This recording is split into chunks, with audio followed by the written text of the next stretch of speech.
है। इंशाअल्लाह इंशाअल्लाह। शर्म करो, हया करो, शर्म करो, हया करो। इमरान हमारा रहबर है, रिहा करा कर दम लेंगे, इमरान हमारा रहबर है। रिहा करा कर दम लेंगे।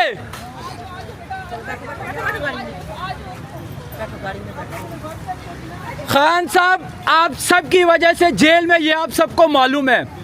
जब तक आप लोग बाहर नहीं निकलेंगे ये लोग खान साहब को नहीं छोड़ने लगे, ये बात आपको मालूम हो चुकी है।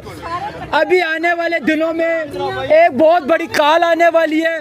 आप सबसे गुजारिश की जाती है, अगर आप ज्यादा तादाद में निकलेंगे ये आपको कुछ भी नहीं कह सकते हैं। अहद करते हैं कि आप लोग निकलेंगे खान की रिहाई के लिए, निकलेंगे, निकलेंगे।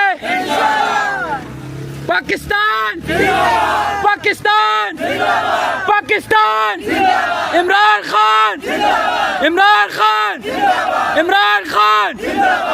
शुक्रिया आप सबका।